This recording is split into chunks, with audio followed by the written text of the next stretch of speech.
औज़ुबिल्लाहि मिनश्शैतानिर्रजीम बिस्मिल्लाहिर्रहमानिर्रहीम। हज़ारों लाखों करोड़ों दरूद नबी आखिर ज़मां अहमद मुज्तबा हज़रत मुहम्मद मुस्तफ़ा व तय्यबुस्सना सल्लल्लाहु अलैहि वसल्लम पर और आपकी आल पर।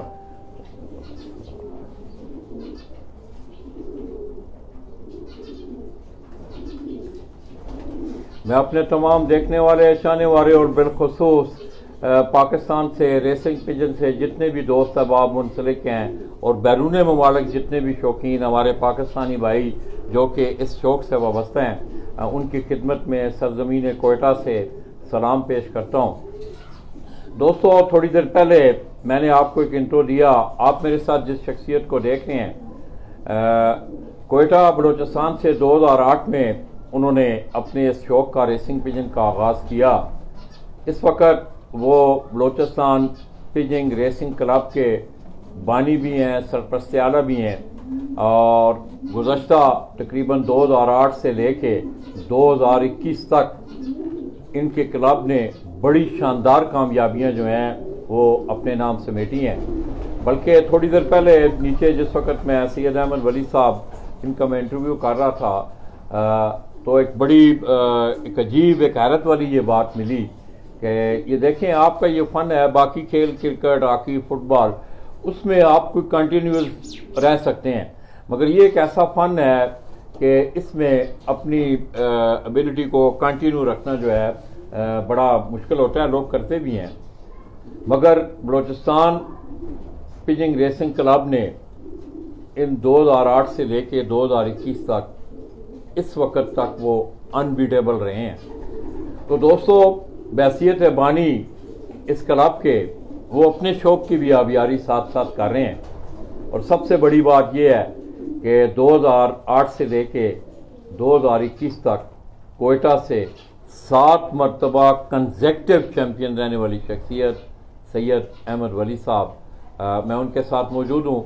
माशाल्लाह आज उन्होंने हमारी बड़ी रहनुमाई की और कोयटा से हमें एक बहुत बड़ी आगाही मिली कि रेसिंग पिजन का शौक़ किस तरह होता है, किस तरह कोयटा में आया, किस तरह इसको आगे लेके जाने की कोशिशें की जा रही हैं। तो आइए दोस्तों, क्यों कि ये आप देख रहे हैं कि जैसा कि सैयद अहमद वली भाई ने आपको बताया, ये कबूतर Denmark, Belgium, Germany, UK, Switzerland, Holland, वहाँ से ये कबूतर आ रहे हैं। तो ज़ाहिर है वहाँ के मौसमी हालात, पाकिस्तान के कोयटा के मौसमी हालात, इनका रहन सहन, खुराक, इस पे भी हम थोड़ी सी एक्सक्लूसिव गुफ्तगू करेंगे। तो आइए दोस्तों, बड़ी हैरानगी हुई इस बात की कि 7 दफ़ा कंसेक्टिव, जिसमें उनकी हैट्रिक भी शामिल है, उन्होंने ये एजाज़ अपने नाम किया।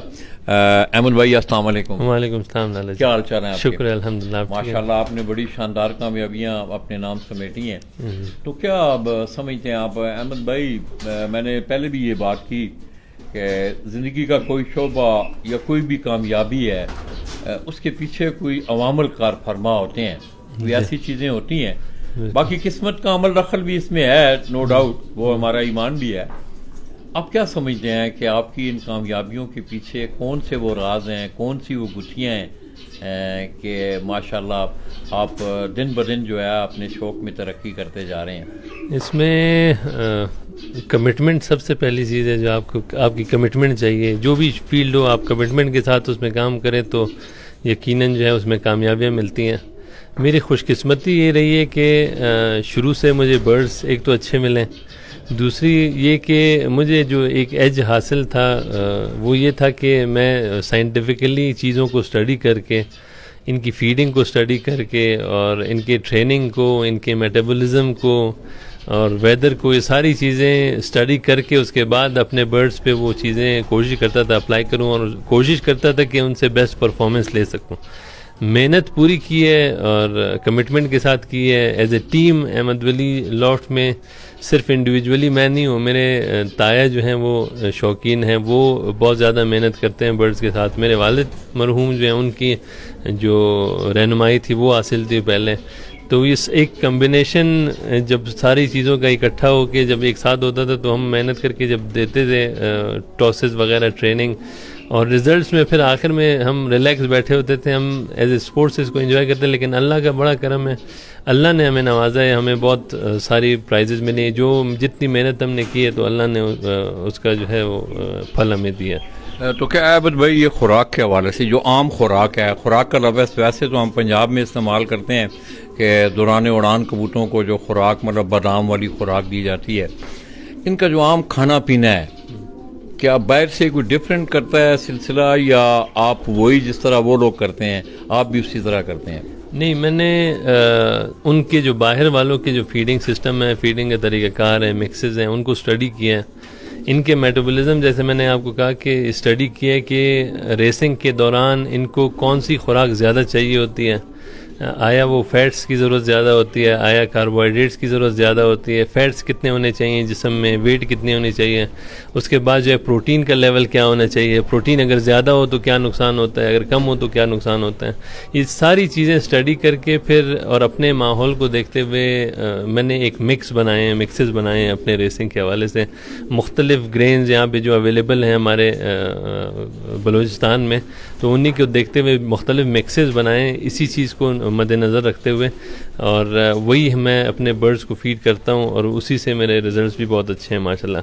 हमें ऐसी खुराक चाहिए होती है जिसमें उसमें एनर्जी भी हो और वो थके भी ना बर्ड, एक्स्ट्रा वेट भी कैरी करना ना पड़े और रिज़ल्ट भी बेहतरीन हो। तो वो कम्बिनेशन ये तजर्बे के साथ पहले साल, दूसरे साल, तीसरे साल अभी हम इस नतीजे पर पहुँचे हैं कि मखसूस ब्रीडिंग मिक्स है। ब्रीडिंग मिक्स अलग है, रेसिंग मिक्स अलग है, मोल्टिंग मिक्स अलग है, जो हम यहाँ पे ख़ुद बनाते हैं और वही देते हैं, उससे बेहतरीन रिजल्ट आते हैं माशाल्लाह। मतलब खुराक का जो ब्रीडिंग का है वो इलादा उनका सिलसिला है, और जो परवाज करने वाले रेसर जो है जी उनका इलादा है, उनका अलग है। ब्रीडिंग में सबसे ज़्यादा जो ज़रूरत होती है उनको प्रोटीन की ज़रूरत होती है, और प्रोटीन हाई डाइट हम देते हैं और उसके साथ फैट्स होते हैं ज़्यादा। लेकिन आप जब रेसर्स को देखते हैं, रेस खेलने वाले उड़ने वाले बर्ड्स हैं, उनको हम प्रोटीन एक कम लेवल में देते हैं, ज़्यादा नहीं देते हैं, 14% से ज़्यादा नहीं होता मिक्स में, और कार्बोहाइड्रेट्स पे ज़्यादा फोकस, कार्बोहाइड्रेट्स ज़्यादा करते हैं, इंक्रीज़ करते हैं। फैट्स भी साथ में होते हैं क्योंकि यहाँ पे मौसम ठंडा है, तो जिस्म में थोड़े से फैट्स भी होने चाहिए कि वो गर्मी वो दे सकें उसको। तो अलग अलग मिक्सेस बनाते हैं हम इसके लिए, जो है रेसिंग के लिए और ब्रीडिंग के लिए। इनका ये रोज़ाना आप बनाते हैं मिक्स करके जिस तरह आपने, तो ये कोयटा से अवेलेबल है सारी चीज़ें जो इसमें इसके जो कंटेंट हैं वो सारे दाने के मिल जाते हैं आपको? जो चीज़ें कोयटा में अवेलेबल हैं उन्हीं चीज़ों से हमने परसेंटेजेस वगैरह बना के वो दाना मिक्स बनाया है अपने लिए। हमारे कोयटा में जो सीड्स मिलते हैं, पंजाब से बहुत सारे सीड्स यहाँ पे आते हैं, अवेलेबल हैं। हम यहाँ पे जो रेसिंग मिक्स बनाते हैं वो कम से कम 15 से 20 किस्म का उसमें ग्रेन है, 15 से 20 किस्म की चीज़ें उसमें मिक्स होती हैं। उसकी वैरायटी इस वजह से देते हैं, अगर आप एक छोटी सी मिसाल दूँ, मैं 3 किस्म के ग्रेन्स उठा लूँ, मकई हो गया, जवार है और बाजरा है, ये तीनों चीज़ें भी आप मिक्स कर लें तो फैट्स हैं, प्रोटीन्स हैं और कार्बोहाइड्रेट्स हैं, वो रेशो भी मैं एक उसी परसेंटेज में लेकर आ सकता हूँ। लेकिन वैरायटी हमें इसलिए रखनी पड़ती है कि क्योंकि मिनरल्स एक ग्रेन में ज़्यादा होते हैं, दूसरे में कम होते हैं। तो जब वैरायटी ज़्यादा हो जाती है, 15 से 20 किस्म के ग्रेन्स होते हैं, तो उसमें मिनरल डेफिशिएंसी का होना बहुत कम हो जाता है। पिजन्स में हर किस्म के मिनरल्स उनको मिलते हैं, और परसेंटेज कार्बोहाइड्रेट्स और फैट्स के हम एक मखसूस रखते हैं, लेकिन वैरायटी से मुख्तलिफ मिनरल्स, मुख्तलिफ चीज़ें उनको मिल जाती हैं बर्ड्स को, तो इस वजह से वैरायटी ज़्यादा रखते हैं और सारी चीज़ें अवेलेबल हैं यहाँ पे। इसके साथ साथ मैं देख रहा हूँ कि एक लफ्ज़ मैं ना नुस्खे का इस्तेमाल करूँगा कि पंजाब में आप देखते हैं, शायद आपके नॉलेज में भी हो, कि हाई फ्लाइंग पिजन या लो फ्लाइंग पिजन की जिस दिन कंपटीशन होते हैं, एक तो उनकी खुराक उन्हीं दिनों में पर पटाई के बाद जिस वक्त कबूतर उड़ने के काबिल होते हैं तो बादाम की खुराक शुरू हो जाती है, उनके साथ घी के बोरे शुरू हो जाते हैं। फिर जब जिस दिन कबूतरों ने उड़ना होता है उस रात में भी वो कोई नुस्खाजात जो हैं, ये आजी जमाल नासर को पता होगा कि रात को भी कोई नुस्खा कबूतरों को देते हैं, फिर सुबह उड़ने से पहले भी देते हैं। क्या आपके भी इस शोबा में, रेसिंग पिजन के शोबा में ऐसे मामलात हैं? इसमें जब मैंने स्टार्ट लिया था तो मैंने ऑब्ज़र्व किया था कि लोग ये करते हैं बहुत ज़्यादा, लेकिन ज़्यादातर जो ये खुराकें हैं, जो नुस्खे हैं, ये बादाम का पानी वगैरह वगैरह जितने भी चीज़ें हैं, ये थ्योरी ये यहाँ पे लोगों ने एक्सपीरियंस के साथ साथ ये सीखी हैं और लोग देते हैं बर्ड्स को बग़ैर स्टडी के, बग़ैर किसी नॉलेज के, वो चीज़ें एक्सपेरिमेंट करते हुए उनको लगा कि बेहतर चीज़ है तो उन्होंने दे दी। लेकिन फार्मूला वही फार्मूला है कि अगर आप बादाम देंगे ऑयल वाली चीज़ें देंगे तो आप फैट्स दे रहे हैं मेरे हिसाब के मुताबिक, और इसी तरह से और भी चीज़ें देते हैं तो वो कार्बोहाइड्रेट्स वगैरह उनका फार्मूला तो तकरीबन वो कोशिश करते हैं वही चीज़ें दें, और वो तजर्बे से सीखे हुए हैं। मैं वही कमी या जो ज़रूरत की चीज़ें हैं वो मैं फीडिंग मिक्स में पूरे कर देता हूँ, कि वो चीज़ें जो वो बादाम यूज़ करके देते हैं वो मैंने फीडिंग मिक्स में पूरी की हुई है। वो मेरे बर्ड्स को हर टाइम अवेलेबल है मेरे बर्ड्स के लिए। बादाम में कौन कौन सी चीज़ें ज़्यादा हैं, उसमें जो है प्रोटीन ज़्यादा है, बादाम में जो है मिनरल्स कुछ हैं इस तरह से कि वो लिवर के जो है लिवर को हेल्प करती हैं। तो वही चीज़ें जो है मैंने दाने में मुख्तलिफ सीड्स के ज़रिए वो चीज़ें पूरी की हुई हैं, उसकी कमी बर्ड्स में आती नहीं है। इस वजह से मुझे ज़रूरत नहीं पड़ती यूज़ करने की, मेरे बर्ड्स सिंपल फीड पे होते हैं। सप्लीमेंट्स में अगर मुझे फिर भी हमारी फीड की क्वालिटी थोड़ी सी लो होती है, अच्छी नहीं मिलती कभी कभी, तो उसमें ग़िज़ाइयत उस तरह से नहीं मिलती जिस तरह से होनी चाहिए, तो तब हम मजबूर होकर कभी कभी सप्लीमेंट्स यूज़ करते हैं। लेकिन वो सप्लीमेंट्स भी हम बाहर से इंपोर्ट करते हैं, यहाँ के सप्लीमेंट्स यूज़ नहीं करते, ना ही नुस्खे यूज़ करते हैं। हम सिर्फ फीडिंग पे, सिंपल फीडिंग पे हम अपने रेसेस करवाते हैं और एक आध सप्लीमेंट उसके साथ यूज़ कर लेते हैं। सर, आपके नॉलेज में हो रॉयल पिजन क्लब यूके से, जिसको मलका बरतानिया आप भी ऐड कर रही हैं, बड़ी एक उसकी हिस्ट्री है। तो मेरे एक दोस्त है वहाँ, चौधरी अरशद उनका नाम है, एक दफ़ा उन्होंने मुझे वो 2-3-4 क्लिप भी भेजे कि अब वहाँ जो है कि वो सख्त मुमानत है कबूतर पे, कोई भी मतलब ऐसी चीज़ जो कि अब उसके मतलब मसल्स को बूज़ अप करे, जिस तरह ये आप देखते हैं ना कि लोग मसल्स बनाने के लिए कोई सप्लीमेंट यूज़ करते हैं, तो वहाँ रिस्ट्रिक्शन है। तो ये आहिस्ता आहिस्ता तजर्बे के साथ लोग सीख भी जाएंगे। मैं भी वैसे ही पहले दिन नहीं सीखा, तजर्बे से सीखा हूँ कि जितने से ज़्यादा सप्लीमेंट्स आप यूज़ करते हैं, इस तरह की चीज़ें यूज़ करते हैं, परफॉर्मेंस उतनी ख़राब होती जाती है। आप जितना सिंपल रखेंगे इस शौक को, जितना सिंपल होगा उतना ही बेहतर रिजल्ट आपका आएगा। ये शुरू में जब आप, ये मार्केट है, यहाँ पे पब्लिसिटी जो ब्रांड्स हैं वो इतना करते हैं ना, आपको अट्रैक्ट करते हैं ये चीज़ें। आप देखते हैं कि भाई मसल बूस्टर है और आप मसल बूस्टर की तरफ भागते हैं, दूसरी तरफ कार्बो है, एनर्जी मिल रही है, आप कार्बो की तरफ भाग जाते हैं। आप जो है मुख्तलिफ चीज़ें इतनी मार्केट में आ गई, इतने ब्रांड्स हैं कि आप अट्रैक्ट हो जाते हैं। लेकिन उन चीज़ों के यूज़ करने से एक ज़माने में मैं भी अट्रैक्ट हुआ, मैंने भी यूज़ किए, लेकिन मैंने महसूस किया कि उनसे रिजल्ट्स मज़ीद ख़राब हो जाते हैं। जितने ये रेसर्स आप नेचुरल फीड पे रखेंगे, इनकी ट्रेनिंग अच्छी होगी घर पे, सेहत इनकी अच्छी होगी, तो ये उतना ही अच्छा रिजल्ट देंगे। तो इसी वजह से मैं ज़्यादा फोकस मेरा जो है फीडिंग पे, नेचुरल चीज़ों की से जो ग्रेन्स हैं वो फीड करें, इसको सेहतमंद रहेंगे, अच्छी सेहत में रहेंगे, अच्छी मोल्टिंग करेंगे, मोल्टिंग के बाद निकलेंगे, इनकी सेहत अगर अच्छी होगी तो परफॉर्मेंस ये बहुत ज़बरदस्त देंगे। और उसके अलावा ज़्यादा चीज़ें इनको देने की ज़रूरत नहीं है। जो लॉसेस बहुत ज़्यादा होते हैं अक्सर रेसेस में, उनकी वजह भी ये नुस्खे हैं। ज़्यादा जो चीज़ें उनको सप्लीमेंट्स मिलते हैं तो उनका जो सिस्टम है हमें पता नहीं चलता हम कितना जुल्म कर रहे होते हैं। उनको इतनी ज़्यादा चीज़ें देने होते हैं कि उनका माइंड जो है वो बिल्कुल इफेक्ट हो जाता है, वो नेविगेट नहीं कर पाते, उनकी सेहत वो रह जाते हैं। ख़ास तौर पे रेसेस के दौरान, रेसेस के करीब 1 दिन पहले, 2 दिन पहले तो इनको सिर्फ सादा पानी और सादे दाने के अलावा कुछ भी हम करीब भी नहीं होने देते हैं, कि क्योंकि वो इसकी परफॉर्मेंस को बहुत ज़्यादा इफेक्ट करते हैं। तो दोस्तों, आपने सईद अहमद वली साहब की बातें सुनी, ये बड़ी टेक्निकल बात है, बड़े दलाइल से उन्होंने ये बात की कि आप देखें जिस तरह कि आप हाई फ्लाइंग पिजन को मखसूस खुराक 1 महीने के लिए आप कहते हैं कि उड़ान से फिरतों में हम जो है उसको खुराक देना शुरू करते हैं, फिर जो आपकी उड़ानें होती हैं उसमें, तो सैयद अहमद वली साहब ये कह रहे हैं कि आम वो कमी जो है वो हम सारा साल जो है उसको, तो ज़ाहिर है एक चीज़, एक बच्चे को आप 40 दिन खिलाएं, उसके कोई और इफ़ेक्ट्स होंगे। अगर आप पूरा साल एक चीज़ आप उस चीज़ को दे रहे हैं, साथ साथ उसका ट्रेनिंग प्रोसेस भी ठीक है, तो ये बात जहन को अपील करती है कि नुस्खा जात से बचा जा सकता है। तो अहमद भाई, इसके अलावा हमारा एक पर पिटाई का अंदाज़ होता है, कबूतर उड़ाने से पहले इनके पर जो खींचे जाते हैं, तो आप किस तरह इनकी पर पिटाई का क्या प्रोसेस होता है, किस तरह करते हैं आप? ये सीज़न पे डिपेंड करता है। हम अभी तक तजर्बाती फेज़ में, इसमें हम रेसिंग सीज़न डिफाइंड नहीं है हमारा। हमें ये नहीं पता कि हमने किस सीज़न में हमने रेस खेलना है। जब हम फरवरी और मार्च में जब खेला करते थे तो वो नेचुरली ये मोल्ड कर जाते थे, लेकिन अभी चूंकि हमारे रेसेस जनवरी की तरफ आ गए हैं तो हमें मजबूरन इनके पर जो हैं खींचने पड़ते हैं। हम यहाँ पे कहते हैं कि पर खींचना वगैरह, तो हम ज़्यादा इसके पर नहीं खींचते। दो आखिरी कलियाँ जो हैं 10वीं 9वीं और 10वीं कली जो हैं वो लोग अगस्त में या सितंबर में वो 2 पर उसको पहले काट के 15 दिन का गैप देने के बाद जो है खुराक सही करके थोड़ा सा वो फैट्स की ज़रूरत होती है, प्रोटीन की मोल्टिंग का अलग मिक्स बनता है, वो मिक्स जब स्टार्ट करते हैं तो उसके बाद खींच लेते हैं, सिर्फ 2 कलियाँ खींचते हैं और वो टाइम के साथ पूरी हो जाती हैं, फिर हम उसकी ट्रेनिंग शुरू करवाते हैं। पहले जो 15 दिन आप उन कलियों को काट के, पंजाब में तो हमने देखा है कबूतर पकड़े ठक ठक ठक ठक, दुम भी काट दी, पर भी सारे बगल के पूरा मतलब नंगा कर, तो आपने देखा होगा गेंद बना होता है। नहीं, पर के जो स्टेम है अंदर की जो उसमें वो जान होती है, जिंदगी होती है, जिसकी वजह से पर जिंदा रहता है।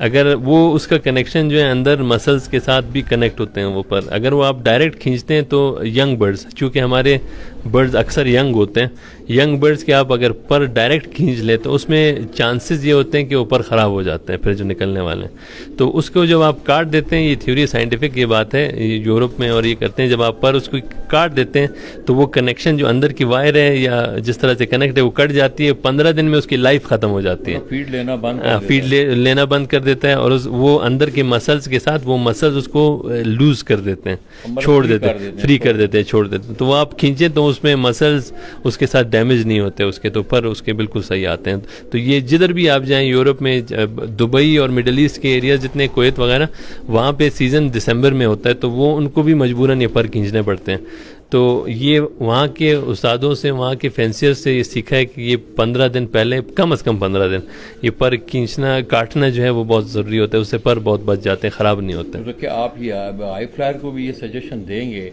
ज़ाहिर है वो भी एक प्रोसेस है इसी तरह, बिल्कुल वो ये इसी तरह करें, मतलब 15 दिन पहले, 15 दिन उसमें फिर आप जो काट के रखते हैं 15 दिन, वहाँ से आप मखसूस खुराक उनको देनी शुरू कर देते हैं। उससे पहले, काटने से पहले तकरीबन ये मोल्टिंग सीजन जैसे ही स्टार्ट होते हैं, यहाँ पे तो जुलाई में ये पर, ये मोल्टिंग से मुराद दोस्तों ये क्रीज का जो सीज़न होता है ना, ये एक नेचुरली भी होता है परिंदों में कि वो अपने पर झाड़ना शुरू करते हैं। तो ये साथ साथ मैं आपको थोड़ा सा समझाता भी चलूँ, हो सकता है कोई दोस्तों के इस बात की समझ ना आए। तो मोल्टिंग मीन के क्रीज का जो सीज़न होता है उस वक़्त से पहले कबूतरों के पर जो हैं, और मज़े की बात ये है, ये भी आज मुझे पहली दफ़ा मेरे नॉलेज में ये बात आई कि कबूतर के सारे पर नहीं खींचे जाते, आखिरी जो 2 पर हैं उन्हें 15 दिन पहले दरमियान से कैंची से काट दिया जाता है ताकि वो मुर्दा हो जाएं, उनको खुराक मिलनी बंद हो जाए।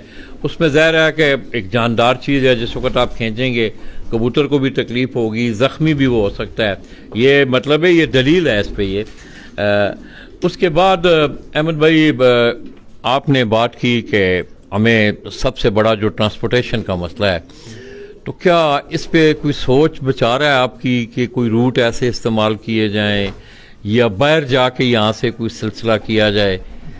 नहीं, ये इस पे पिछले 2-3 सालों से हम बेहतरी की तरफ जा रहे हैं। हमने स्पेशल केजेस बनाए हैं जिसमें खुले हम बर्ड्स डाल के, बिल्कुल ज़्यादा ओवरलोड नहीं करते, ओवर पॉपुलेशन नहीं होती ज़्यादा। ये बर्ड्स जो हैं वो पिंजरे में कम तादाद में डाल के कोशिश करते हैं कि बेशक जो गाड़ियां हैं या पिंजरे हैं वो ज़्यादा लग जाएं, उसमें कोई ऐसी बात नहीं है, लेकिन बर्ड्स को कोई तकलीफ़ रास्ते में ना हो। रूट्स अभी बेहतर हो रहे हैं, हमारे रास्ते जितने ट्रांसपोर्टेशन जो रिलीजिंग पॉइंट्स तक हैं वो बन चुके हैं ज़्यादातर, तो दिन ब दिन उसमें बेहतरी आ रही है। और भी हम चीज़ें सीख रहे हैं। अक्सर लोग जो हैं अभी वो प्रॉपर कंटेनर टाइप की गाड़ियाँ बनाने का सोच रहे हैं, बना रहे हैं, और हम भी इंशाल्लाह आगे जाके देखेंगे कि हमारे अगर ज़रूरत हुई तो हम बाकायदा इसके बॉक्सेस बना के जो किसी भी ट्रॉलर पे जो है आप रख के आराम से, सऊदी अरब में हो रहा है, जी बाहर यूरोपियन कंट्रीज में, तो उसमें इस चीज़ का ख्याल रखा जाता है कि वेंटिलेशन प्रॉपर हो, उसको ऑक्सीजन प्रॉपर मिलती रहे, पानी जब अवेलेबल ज़रूरत हो तो पानी अवेलेबल हो, आप उसको रास्ते में दे सकें। फीडिंग की अगर ज़रूरत है, बहुत लॉन्ग डिस्टेंस रेस है, आपको शाम को फीडिंग करनी है तो उसके लिए जो आराम से आप फीडिंग कर सकें।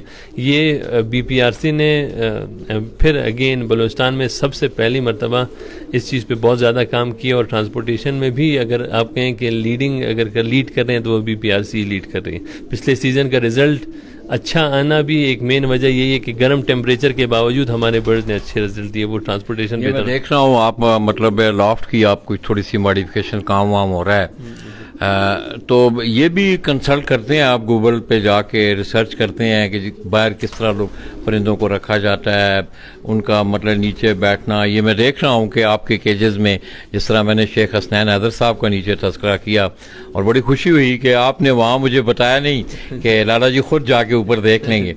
तो ये इस तरह आप कोई रहनुमाई देते हैं? जी बिल्कुल, ये रोल मॉडल्स होते हैं, यकीनन हमारे भी रोल मॉडल्स हैं। यूरोप में हम वीडियोस देखते हैं, उनको लॉफ्ट्स देखते हैं। यहाँ पे जो चीज़ें हमने स्टडी की हैं, जैसे कि हमारे कोयटा में साउथ ओपनिंग की तरफ और साउथ की तरफ लॉफ्ट की ओपनिंग होनी चाहिए, ताकि सर्दियों में जो है धूप अंदर की तरफ जा सके और गर्मियों में धूप ना जा सके। तो ये कम लगे। जिस डायरेक्शन में लॉफ्ट आपको नज़र आ रहा है बना हुआ है, इसके अंदर जो है इस सीज़न में धूप नहीं जाती ज़्यादा, क्योंकि डायरेक्शन उसके चेंज है। तो ये सारी चीज़ें फिर लॉफ्ट में नीचे सिस्टम इस तरह से बनाना कि ड्रॉपिंग नीचे जा सकें, बर्ड जो है कुछ पिक ना कर सकें, और वेंटिलेशन का प्रॉपर सिस्टम आपको नज़र आएगा कि अंदर से हवा के लिए प्रॉपर सिस्टम बना हुआ है।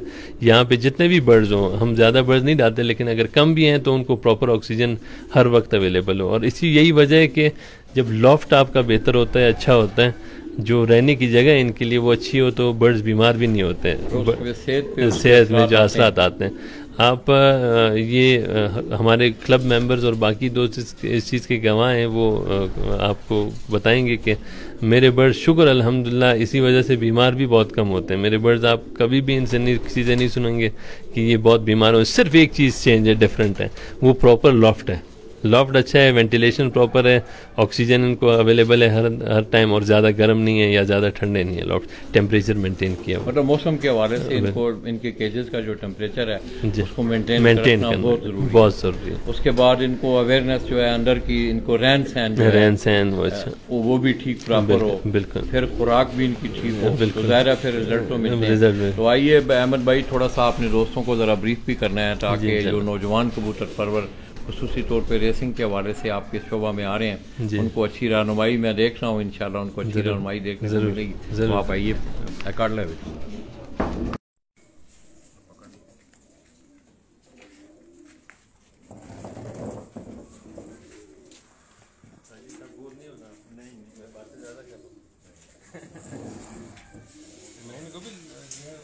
ये दोस्तों, ये अगर आप देखें, हम केज में दाखिल हो रहे हैं। मैंने नीचे शेख हसनैन हैदर आपको पढ़ा, उनकी बात की।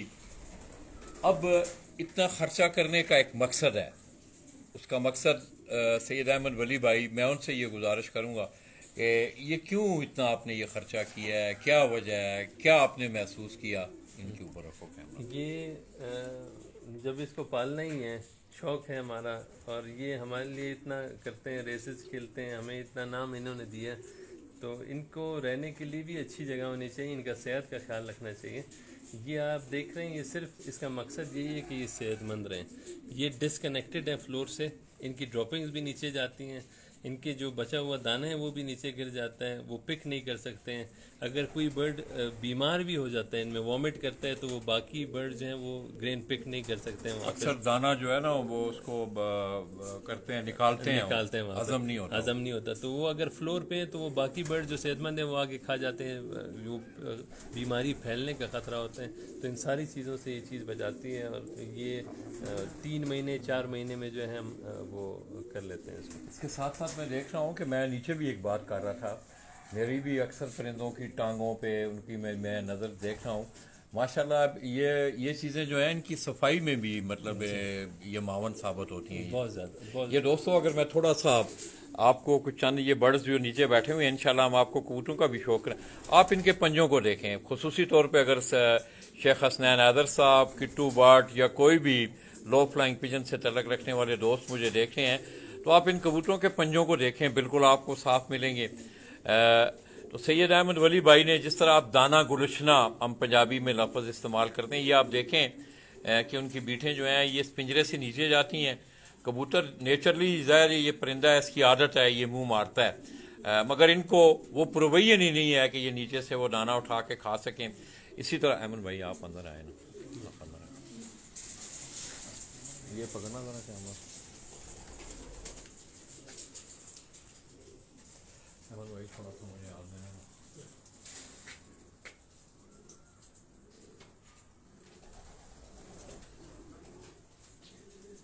इसी तरह दोस्तों ये हम सैयद अहमद वली साहब उनका ये जो ब्रीडिंग का सेटअप है उस सेटअप में आए हैं हम। ये ब्रीडिंग का अंदर वाला हिस्सा उनके कबूतरों के रहन सहन वाला, ये बार उनका एक सेन है कि उन्हें खुला यहाँ छोड़ा जाता है। इसी तरह अगर आप आगे जाएं तो आप देखते होंगे कि पंजाब में लोग अक्सर ट्रेयों में इकट्ठा दाना डाल देते हैं, फर्श पे दाना डाल देते हैं। इसके लिए भी इनकी जो ट्रे इस्तेमाल हुई है, यहाँ भी अंदर भी आपको उसी तरह के जाल मिलेंगे, सफाई आपको मिलेगी। अब ये जो ट्रे आप देख रहे हैं, ये मखसूस ट्रे आप लोग जो हैं वो इस तरह पा रहे हैं, ये ट्रे खुल जाती है। इसको आप ऊपर से खोल सकते हैं, इसमें आप दाना डालें, इसकी सफाई करें, उसके बाद इसको बंद करें। होता ये है कि कबूतर इसके अंदर नहीं जा सकता। हर कबूतर वो अपने खाने से दाना लेता है, तो उसमें दाना भी साफ रहता है, कबूतर उसमें बीट भी नहीं कर सकता। इसी तरह पानी का अगर आप निज़ाम देखें, ये पानी की बॉटल अब तो खैर लोग इस तरह की ज़्यादा इस्तेमाल करने शुरू करनी है। अब ये जो बॉटल है इसको अगर आप देखें तो इसमें भी इस्तेमाल नहीं होता कि कबूतर अंदर नहीं जा सकता, वो बाहर से जो है वो पानी अपना लेता है और वो अपना फिर मंजिल को रवान होता है। इस तरह आप अपर्चर देखते हैं, आप ये अपर्चर है, इनको अपर्चर ही कह रहे हैं, परचेस। तो ये दोस्तों इनमें भी एक खूबी है। इसमें यह खूबी है कि कबूतर जिस वक्त ऊपर बैठता है वो बीट करता है तो वो स्लिप करके इनसे नीचे या इसके ऊपर आ जाती है। इसमें स्टील के भी आपको मिल रहे हैं, प्लास्टिक में भी मिल रहे हैं। तो नीचे वाला जो बैठा कबूतर है उसके ऊपर वो गंदगी नहीं पड़ती। और यही वजह है कि आप देख रहे हैं, मेरा ख्याल है कि कोई मुझे बर्ड ऐसा नजर नहीं आ रहा कि जिसके पाँव पे बीट हो ज्यादा या वो कबूतर खराब हो। ये अगर आप देखें,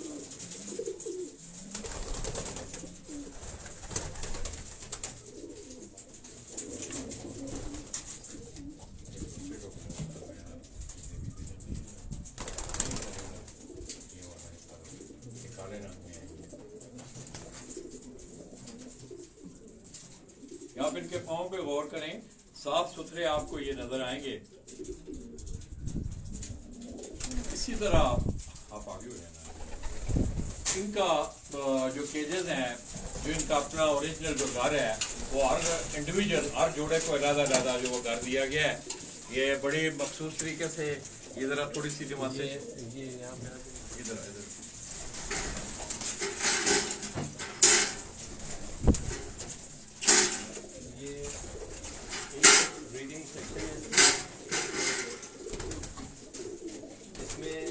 यहाँ पे एक बाउल रखा जाता है और एक पैर यहाँ पे बिल्कुल बंद कर दिया जाता है इसको, और इसको इसी पैर को यहीं पे फीड किया जाता है और यहीं पे पानी मिलता है जब तक वो एग ले नहीं करते।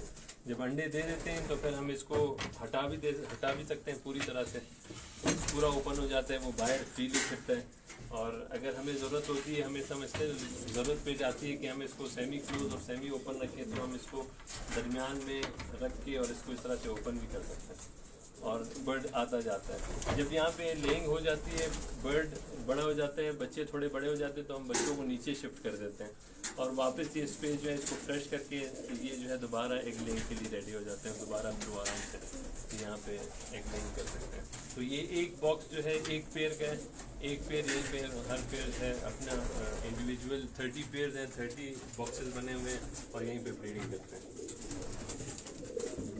तो ये खोलने के लिए अहमद भाई ये खुद अंदर चले जाते हैं, फिर अब बंद हो जाता है। ये बंद है बिल्कुल नहीं, ये जब बंद रखना होता है मैनुअली हम करते हैं, बंद हो जाता है, और जब खोलना होता है तो हम इसी तरह से खोल के वो आते जाते रहते हैं। जिस टाइम ज़रूरत होती है तो बंद करने की, तो हम यहाँ पे इसको फिक्स करके और परमानेंटली इसको बंद कर देते हैं। ये अभी बंद है, इधर ही से फीडिंग इस जगह से इस इधर जो है वो छोटे छोटे बाउल्स लग जाते हैं, उसी में उसकी फीडिंग होती है जब तक वो लेइंग नहीं करते। लेइंग इस वजह से लेइंग तक हम अलग रखते हैं ताकि वो क्रॉस ना कर सकें, वो पेयर प्योरली वही पेयर रहे।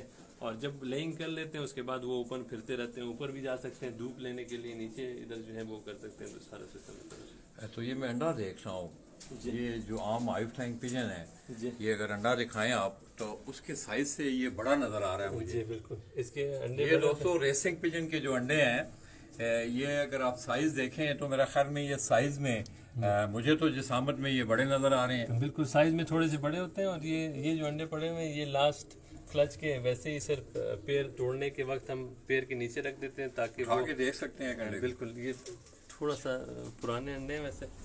ये दोस्तों अगर आप देखें तो ये बड़ा जिसामत का ये अंडा है, मतलब आम जो हाई फ्लाइंग पिजन है उन अंडों से ये बड़े अंडे होते हैं। माशाल्लाह जबरदस्त। फिजिकली भी ये थोड़े से बड़े हैं इसी वजह से ना। तो दोस्तों ये सामने वाला भी जो सेटअप है इसी तरह ये इंडिविजुअल इसकी एक मकसद है, जैसा कि सैयद अहमद वली भाई ने बताया कि आपने कबूतर का अगर प्रॉपर रिजल्ट लेना है तो मेरा ख्याल में उसके लिए ये थ्योरी इंतहाई ज़रूरी है, क्योंकि आज साइंस भी ये कहती है कि कबूतरों का कंबाइंड रहना है। नेचुरली ये जानवर है तो ये एक दूसरे के साथ मिलाप करते हैं, तो जिस वक्त इंडिविजुअल केजेस में ये होते हैं तो फिर आपको हर कबूतर का उसका रिजल्ट का उसका पता चल जाता है कि ये कबूतर कैसा रिजल्ट दे रहा है। तो ये सामने भी सारे उठों के वो खास ये सामने आप देखते हैं ये भी सारे उनके ये केजेस बने हुए हैं। अभी कबूतरों का वो इंतजार में है, इनके साथ मेरे ख्याल में दाने का भी टाइम है। इसी तरह प्रॉपर वेंटिलेशन अगर आप देखें तो मैं यहाँ खड़ा हूँ, ये साथ ये खिड़कियां लगाओ, ये सबल जो है ये अगर आप देखें तो ये वेंटिलेशन के लिए रख दिया गया है। मतलब प्रॉपर इनकी वेंटिलेशन जो है ये बहुत ज्यादा जरूरी है। हवा का क्रॉस होना, धूप का होना, ये ब्रीडिंग कबूतरों के लिए उनकी सेहत के लिए इंतहाई जरूरी है। तो आइए दोस्तों अब मैं अहमद वली भाई से आखिरी जो हमारा सेगमेंट है, जाहिर है हमने इनके कुछ चंद परिंदे भी देखते हैं, तो अहमद भाई को अपने मखसूस बर्ड्स कहाँ से वो आया उसकी थोड़ी सी हिस्ट्री ये जरा थोड़ा सा आप ब्रीफ करें। ये बर्ड मैं आपको दिखाता हूँ अभी ऐसे हो जाता है। अली भाई को लाइट एज रखना है था, अली भाई उस लाइट में रहे ना आप, ये वायर वाली नेचुरल लाइट। ये बर्ड जो है इंपोर्ट किया हुआ है और ये नेदरलैंड का बर्ड है बेसिकली। 2009 का बर्ड है, नेदरलैंड का है। और जैसे मैंने नीचे पिछले सेगमेंट में भी आपको बताया कि हम बहुत स्टडी करके फिर बर्ड ख़रीदते हैं, तो ये नेदरलैंड के उस कॉर्नर का ये है बेसिकली मैराथन बर्ड जो 1000-1200 किलोमीटर के फासले से लंबी रेस वाले, और उस रीजन का है जो इंटरनेशनल रेसेस में बहुत ज़्यादा मुश्किल उनको पेश आती है उस रीजन के बर्ड्स को पहुंचने में वहाँ पे। और हमेशा विंड उनके अगेंस्ट होती है, विंड इनको फेवरेबल नहीं मिलती, टेम्परेचर इनका गर्म होता है ज़्यादा। तो उस इलाके का ये बर्ड है। ये बर्ड खुद 6 मरतबा बार्सिलोना इंटरनेशनल रेस खेल चुका है जिसका फासला 1250 किलोमीटर है। ये 6 दफ़ा 6 साल बार्सिलोना इंटरनेशनल रेसिंग में जो है रेसेस में पार्टिसिपेट कर चुके हैं। और स्पेन से रिलीज हुए है बर्ड नेदरलैंड का। अच्छा। नेदरलैंड जाते हैं तो 1200 किलोमीटर का फासला इसने 6 मरतबा तय किया है अपनी लाइफ में। और ये बर्ड उसके बाद मैंने ख़रीदा है उस ओनर से, और ये यहाँ पे अभी ब्रीडिंग कर रहे हैं, मेल ब्रीडर है। तो दोस्तों बार्सिलोना में होने वाला रेस में अच्छे पार्टिसिपेट करने वाला ये आप देखें कि अहमद वली भाई आपको बता रहे हैं कि इसने बार्सिलोना से नेदरलैंड के लिए इस कबूतर ने 6 दफा पार्टिसिपेट किया है 1000 किलोमीटर रेस 1250। तो ये एयर टू एयर डिस्टेंस की बात हो रही है। ये जो हम आपको ये अली भाई थोड़ा सा ये भी ब्रीफ करें कि मुझसे भी लोग सवाल करते हैं, अक्सर हम आपके रिजल्ट के साथ लिखते हैं ना 470 GPS, तो प्लीज डिफाइन इट जरा ताकि लोगों को इसका भी पता है। वैसे रोड डिस्टेंस जो है वो तो अलग होता है, जो किलोमीटर्स में हम अक्सर जो है वो देते हैं कि यहाँ से कोयटा से कराची 700 किलोमीटर्स है, रोड डिस्टेंस है। वो गोलाइयाँ भी होती हैं, मोड़ भी होते हैं, कट्स भी आते हैं, एंगल्स भी मुख्तलिफ हैं। ये जो GPS हम यहाँ पे वर्ड यूज़ करते हैं उसके लिए प्रॉपर वर्ड जो है एयर डिस्टेंस है। एयर डिस्टेंस है, ग्लोबल पोजिशनिंग सिस्टम GPS के ज़रिए हम निकालते हैं वो। ये 1250 किलोमीटर एयर डिस्टेंस का मतलब है कि रिलीजिंग पॉइंट से घर तक स्ट्रेट लाइन का जो डिस्टेंस है वो डिस्टेंस है, सीधा आना उसका, रोड वगैरह का नहीं। तो सीधा डिस्टेंस 1250 किलोमीटर इसने तय किया है। हालांकि ये तय नहीं करते, ये भी मुड़ के आते हैं कहीं से पहाड़ों में ये वो, लेकिन इसका जो डिस्टेंस काउंट होता है फ्लाइंग में वो straight line count. Straight line. तो ये कितने में ये बर्ड आपने जो है ये परचेज किया है? ये इसको तकरीबन 3 साल हो गए मेरे पास, और ये एज ए पेयर मुझे 130,000 का मिला था पेयर, पाकिस्तानी 1,30,000 रुपए का। मुझे ये दोस्ती में, और मेरे बहुत अच्छे दोस्त हैं जो वहाँ पे रेसेस में पार्टिसिपेट करते हैं, उन्होंने तो मुझे मैं अली भाई ये देख रहा हूँ कि यूरोप में ये पिछली दफा आपने चाइनीज का सुना होगा, बड़े कॉस्टली बर्ड हैं, बड़े कॉस्टली होते हैं बिल्कुल। वो जो है ऑक्शंस में आपको बर्ड्स और इस तरह के परफॉर्मेंस वाले रेस खेले हुए बर्ड्स इस रेट पे कीमत पे मिलते भी नहीं है। ये अगेन दोस्ती, और उसके बाद आहिस्ता आहिस्ता जो ट्रस्ट का लेवल जब डेवलप हो जाए तो वहाँ पे भी दोस्त हैं वो दे देते हैं कम कीमत में भी जो है। ये 3 साल पहले मैंने 130,000 पे पेयर लिया। तो इसका थोड़ा सा शौक करवाएं, इसका कुंडा वगैरह दिखाएं आप। इसमें आप देखेंगे बेसिकली वो जो बात करते हैं कि बिल्कुल फ्लफी है, सॉफ्ट जिस्म है बहुत ज़्यादा, इसकी सीना इसका चौड़ा है, इसके कंधे जो हैं वो बड़े मजबूत हैं, बड़े मोटे कंधे होते हैं। मसल्स इसको आपके फील होता है एकदम, इसके मसल्स काफ़ी हैं। यहाँ पे बोन जो चेस्ट बोन है इसके मसल्स काफ़ी हैं, और एडिशनल इस ये जो लाइन है ये जैकब्स के लाइन से इसमें एडिशनल आपको फील होगा कि इसके सीने में यहाँ पे मसल्स, एक्स्ट्रा मसल्स भी आपको आम कबूतरों के रेसर्स के मुकाबले में भी थोड़े ज़्यादा फील होते हैं कि सॉफ्ट यहाँ पे बहुत ज़्यादा है। और उसके अलावा पर ये चूँकि अभी मोल्टिंग में आपको नज़र आ रहा है कि 4 कलियों के बाद 5वीं कली इसकी आ रही है, तो चौड़े परों में थोड़ा सा, और ये इसके पर हैं, इसकी कलियों में गैप वगैरह उसी तरह से। वेट बिल्कुल कम है बर्ड का, लाइट वेट बर्ड होता है हमेशा, लॉन्ग डिस्टेंस वाला। तो ये मैं देखता हूँ अपना अली भाई, इनके जो आखिरी जो 3 पर हैं, 8वां 9वां 10वां, ये अक्सर अगर आप देखें तो आखिरी जिस वक्त ये खुलते हैं वो काब को या चील को आप देखें तो उनमें गैप होता है, वो दूसरे परों से इरादा नजर आते हैं। बिल्कुल, ये इसकी मिसाल मैं आपको एक बैक देखें, इसकी बैक कितनी चौड़ी है, स्ट्रॉन्ग है, और टील जो है उसका नीचे की तरफ जा रही है, इकट्ठी है बिल्कुल। इसकी आंख दिखाएं। अच्छा जी अली भाई, आंख दिखा रहे हैं, अक्सर मैंने देखा है कि पंजाब में लोग जो है आंखें देखते हैं इसकी बर्ड की, क्या असेसमेंट है आंख में? मतलब कोई कलर से आप इसकी ब्लाइड लाइन को असेस करते हैं या क्या? वैसे तो मतलब कैमरा है, आंख तो हम तो उसे कैमरे की एक तस्वीर देते हैं। इस पे इस थ्योरी है, ये इस थ्योरी पे बजाते खुद मैं बिलीव नहीं करता, लोग इस पे बिलीव करते हैं। थ्योरी पता पूरी तरह है कि क्या थ्योरी है। इसके जो सर्कल्स को देखा जाता है, इसके जो कलर को देखा जाता है, और मुख्तलिफ सर्कल्स में डिवाइड करके इससे असेस किया जाता है कि बर्ड किस डिस्टेंस का। मेरा यकीन इससे उस वक्त उठा जब मैंने एक जंगली कबूतर देखा। जंगली कबूतर मेरे लॉफ्ट में आया था, और जंगली कबूतर की आई को मैंने देखा तो वो बेहतरीन रेसर, लॉन्ग डिस्टेंस रेसर की उसकी आंख थी, लेकिन उससे मुझे अंदाज़ा हुआ कि जंगली कबूतर की आंख बेशक लॉन्ग डिस्टेंस रेसर की तरह है, लेकिन वो खुद 5 किलोमीटर से भी वापस घर नहीं जा सकता।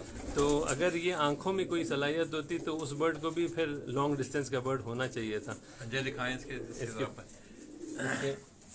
तो इस वजह से मैं इस थ्योरी के साथ एग्री नहीं करता, और आंख को देखकर फिजिक का पता नहीं चलता कि वो किस तरह से आया भाग सकता है या नहीं भाग सकता।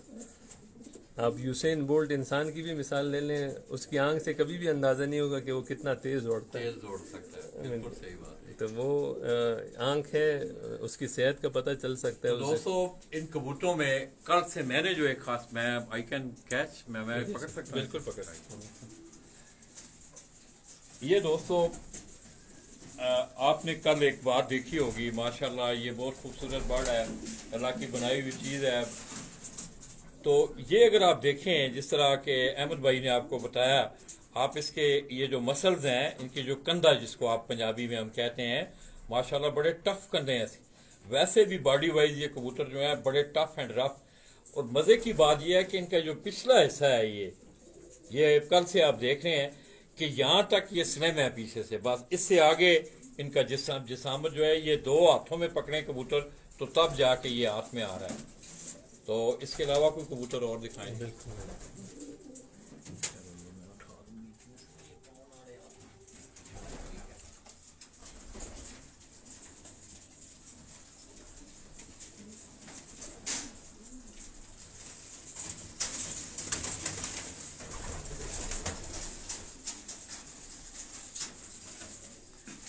पहले बताएं कबूतर सामने रख के ना अभी भाई, पहले सामने दिखाइएगा अहमद भाई, ऐसे।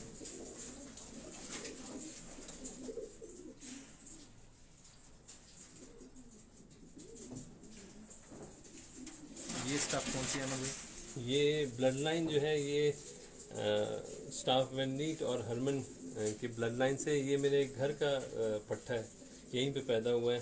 ख़ुद भी रेसेस खेला है, 2 दफ़ा 400 किलोमीटर तक एक ही सीज़न में गया। नाम इसका गोल्डबर्ग है और नंबरी के नाम से ये पूरे बलूचिस्तान में बल्कि पाकिस्तान में पहचाने जाते हैं। नंबरी बर्ड्स हैं। ये ब्लड लाइन सबसे कामयाब तरीन ब्लड लाइन है मेरे लॉफ्ट में। जो सबसे ज़्यादा मरतबा फर्स्ट प्राइज़ मुझे जीत के दिए हैं वो इसी ब्लड लाइन ने मुझे दिए हैं, दिलवाई हैं। इसी के बच्चे जो हैं डिस्टेंस से भी आए, इसी के बच्चे जो है कराची से, उमरकोट से, और मतलब ये आपके घर का ब्रीड किया हुआ है? ब्रीड किया हुआ कबूतर है।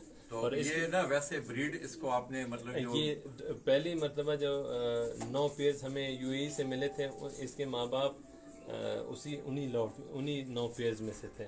अलहामली लॉफ्ट दुबई है, मेरे बहुत अच्छे दोस्त हैं। अलहामली टीम, उमर अलहामली और अहमद अलहामली दुबई के हैं, शौकीन हैं।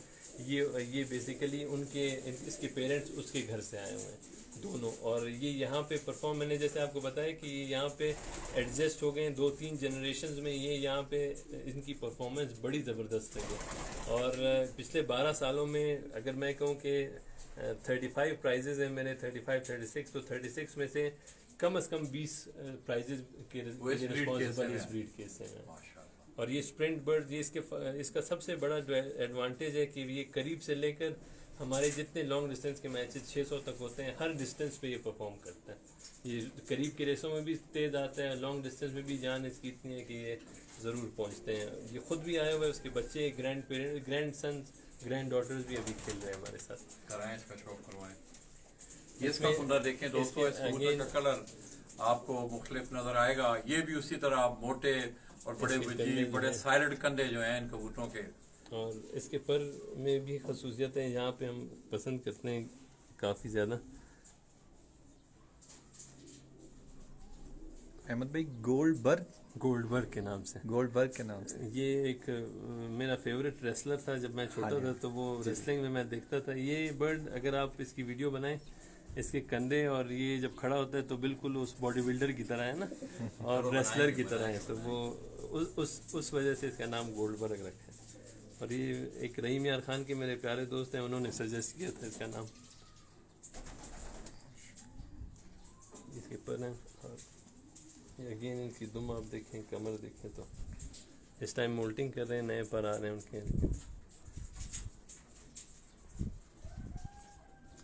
मैं देख रहा हूँ अली भाई, ये हाई फ्लाइंग पिजन में ये दुम से जरा पीछे वाला हिस्सा है, इसमें भी ये काफी मोटाई में ये नजर आता है। जिस तरह ये एक मजबूत ये मसल है जी, ये जिस पे आपने अंगूठा रखा हुआ है। जी, ये देखा जाता है कि स्ट्रॉन्ग बैक हो तो ये यहाँ से चौड़ी बैक होगी और नीचे की तरफ टेल जो है बेंड होगा, और ये स्ट्रॉन्ग बैक में थ्योरी के मुताबिक। आँख कितना है इसकी?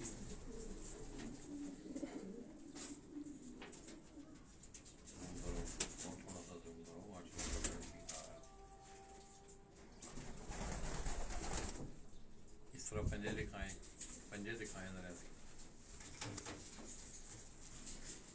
इसके जो है वो पंजों में थोड़ा सा ये एक टाइम में जब मेरा पुराना लॉफ्ट था उसमें एक डिजीज़ आई थी, तो इसमें इसके पंजे थोड़े से ख़राब हुए हैं, लेकिन अभी वापस रिकवर हो गए।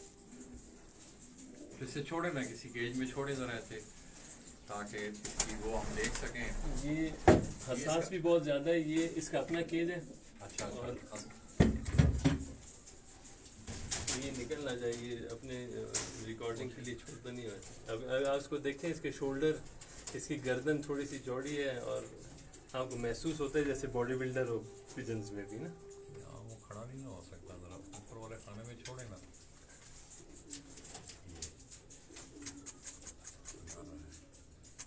ये बहुत अच्छा है। याद जरा खड़ा।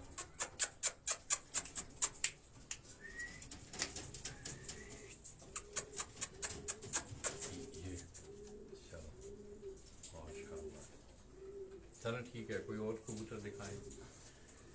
अल्लाह, फिर इस तरह करना ना, तुम्हें बंद नहीं करना। तो अहमद भाई को भी हम बताना नहीं है, ठीक है अहमद भाई, बस दो एक और अच्छे कबूतर जो है ना वो दिखा के फिर ये बच्चा जरा जनरल थल्ले बैठ के ना एक वाइट में आपको दिखा दें। हाँ, दिखाया बर्ड में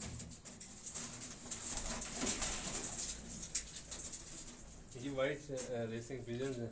ये दोस्तों आप बिल्कुल व्हाइट कलर में, इसमें आप व्हाइट कलर इसका देख रहे हैं। इसको वैसे इंग्लिश में क्या है इनका नाम? व्हाइट होमर्स, व्हाइट रेसिंग पिजन है। ये भी इम्पोर्टेड है? ये भी इम्पोर्टेड है। इसके जो पेरेंट्स थे वो इम्पोर्ट हुए थे, बेसिकली इंग्लैंड की ब्लड लाइन है ये, और पूरे पाकिस्तान में वाहिद वाइट की ब्लड लाइन है जो 400 किलोमीटर तक टेस्टेड है। ये यहाँ पे कोयटा में 400 किलोमीटर तक ये रेस खेले हुए हैं, और एक दफ़ा नहीं खेले, हर साल इसके बर्ड जो हैं पोजीशन में भी आए हैं और रेस खेलते हैं। माशाल्लाह बड़ा ज़बरदस्त इनका रिजल्ट है।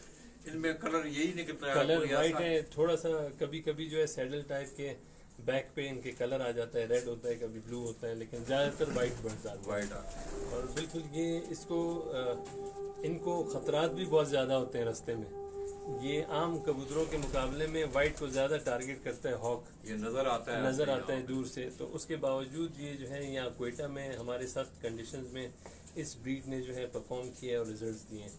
और इसकी खासियत ये कि ये वैसे ही वाइट है, इसको अगर और ब्रीड के साथ लॉन्ग डिस्टेंस के साथ जब मैंने क्रॉस किया तो इसका रिजल्ट और भी निखर गया, और भी बेहतर रिजल्ट आए। लॉन्ग डिस्टेंस से भी इसके बच्चे जो है, मतलब आपने इसको किसी और मैराथन लाइंस के साथ, जो लॉन्ग डिस्टेंस के जो लाइंस हैं नेदरलैंड के और इंग्लैंड के, उनके साथ जब क्रॉस किए तो ये और रिफाइन हो गए हैं, और भी ज़्यादा बेहतर उनके रिजल्ट आना शुरू हो गए। उसमें कोई क्रॉस में है? क्रॉस में बिल्कुल मेरे पास। वो दिखाएं, इसका कुंडा दिखाएं, कुंडा इसका ना शोल्डर वगैरह। ये सामने से दोस्तों आप इस कबूतर को इनको देखें तो इनके शोल्डर बड़े मजबूत करने हैं, पहलवानों की तरह इनकी बॉडी स्ट्रक्चर इनका।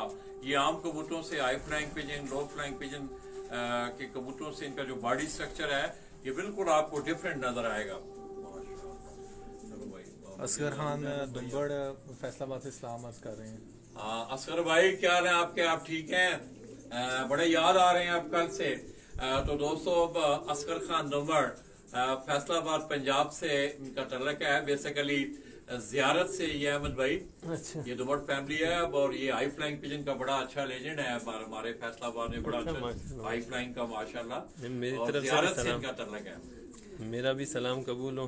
तो ये अहमद वली साहब भी आपको सलाम दे रहे हैं असगर भाई। तो दोस्तों असगर खान दुम्बड़ आपने अक्सर फैसलाबाद से सुना होगा। आसनपुरी, उस्ताद आसनपुरी उनके शागिर्द हैं, खलीफा हैं उनके असगर खान दुम्बड़, और इनकी अपनी एक फ्लोर मिल भी है दुम्बड़ फ्लोर मिल के नाम से। ये कोयटा जियारत से इनका तल्लक है। तो बहुत मेहरबानी। अहमद भाई भी आपको सलाम दे रहे हैं, मेरी तरफ से भी आपको बहुत बहुत सलाम। तो ये एक बड़ा यूनिक शौक है दुम्बड़ भाई, ये एक्सचेंज ऑफ शौक है, ये कोयटा वालों का शौक। अगर आप देखें तो इस वक्त रेसिंग पिजन का शौक माशाल्लाह बड़ा अरूज पे है। ये इनका क्रॉस दिखाएं आप। क्रॉस है मुझे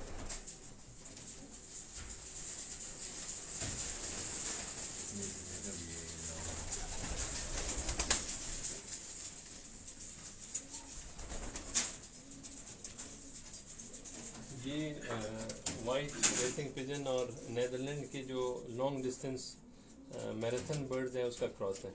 ये पिछले सीज़न मैंने एक्सपेरिमेंट किया था, और ये बर्ड इसकी परफॉर्मेंस, इसकी खूबसूरती बहुत ज़्यादा थी। और आपने लोगों ने भी देखा होगा, आमिर मरी, राफे मरी, ये बर्ड स्पेशली आमिर मरी के फरमाइश पे रेसों से रुका और ब्रीडिंग के लिए, क्योंकि उनको बहुत ज़्यादा पसंद था। उन्होंने कहा कि ये ब्रीडिंग में शिफ्ट होना चाहिए इस बर्ड को, बजाय कि रेस में चांसेस होते हैं कि वाइट थोड़े से लॉस हो जाए या अटैक हो जाए, तो उन्होंने कहा कि इसको ब्रीडिंग में शिफ्ट करें। उन दोनों भाइयों को आप किस तरह देख रहे हैं? मैं देख रहा हूँ 2018 में उन्होंने अपने शौक का आगाज किया, और बड़े कम वक्त में किस तरह देख रहे हैं आप उन दोनों भाइयों को? वो पहले दिन से अल्हम्दुलिल्लाह बिल्कुल सही ट्रैक पे, और उनकी जो जितनी प्रोग्रेस इन्होंने 2 सालों में की है, वो बहुत सारे शौकियों ने 20 सालों में भी नहीं की। उनकी जो परफॉर्मेंस है, उनका जो सिस्टम है, वो इसलिए बेहतर है कि वो हर चीज़ नाप तोल कर करते हैं। उनकी स्टडी बहुत ज़्यादा है, वो अगेन साइंटिफिकली सारी चीज़ें ऑब्जर्व करके और सवाल पूछ के और ख़ुद स्टडी करके वो बेहतर कर रहे हैं। वो इंशाल्लाह बल्कि इस टाइम पर भी बलूचिस्तान में कोयटा के टॉप लॉफ्ट्स में से हैं इस टाइम। और बड़े पिछले साल भी उनकी परफॉर्मेंस बड़ी अच्छी रही, इस साल भी इंशाल्लाह उम्मीद है, दुआ भी है कि वो और बेहतर उसका रिजल्ट आए इंशाल्लाह। मोहम्मद वली भाई आपके भाई हैं बड़े? अच्छा, ये लिख रहे हैं मोहम्मद वली भाई ग्रामर स्कूल में मेरे क्लास फेलो थे। हाँ, ये वही दुमड़ है, मैं मुझे अंदाजा थोड़ा हुआ है। अच्छा, ये सही, आपके क्लास फेलो? मेरे क्लास फेलो। तो ये देख लें, हमने अपनों को अपनों से मिलाया आज दुमड़ भाई। ये भी पिजन स्पोर्ट्स मैगजीन का दोस्त है, आजाद है कि बचपन के आज दो दोस्त जो हैं स्कूल के क्लास फेलो, और डिफरेंट शौक है दोनों का। असगर खान दुमड़ जो है वो हाई फ्लाइंग पिजन का शौक कर रहे हैं फैसलाबाद में, और इसी तरह सैयद अहमद वली कोयटा में वो रेसिंग पिजन का शौक कर रहे हैं। तो दोस्तों, मैं समझता हूँ कोयटा से उठने वाली ये खुशबू अब ये इस तरह लग रहा है कि जिस तरह बतदरीज ये शौक को आगे लेके जा रहे हैं, इंशाअल्लाह पाकिस्तान की सरजमीन से ये इंटरनेशनल शौक जो है ये पूरी दुनिया में उजागर होगा इंशाअल्लाह। ये इसकी जो मदर लाइन है वो कैरो से इनब्रेड, कैरो नेदरलैंड की एक मशहूर ब्लड लाइन है। ये मदर उसकी उस ब्लड लाइन से, फादर इसके जो है यही वाइट थे जो मैंने आपको दिखाया, और माशाल्लाह ये ज़बरदस्त अभी ब्रीडर है। इसके बच्चे इस साल रेस भी खेलेंगे और जा रहे हैं।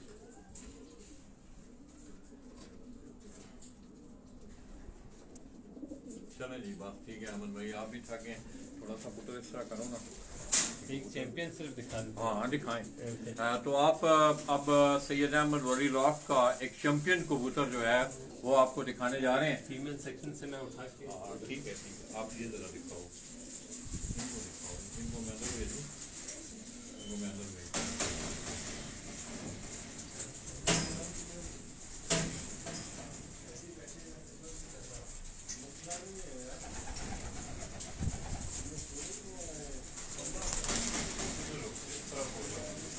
आगे लो इस तरफ हो जाओ। आप जरा बैठ के दिखाना, खाना पानी पीता है आप करें,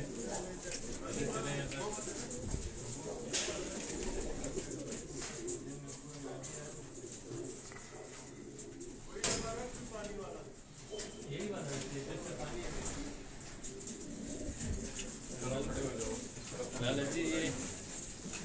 ये भाई आपका इस बर्ड ने परफॉर्म किया है बकायदा।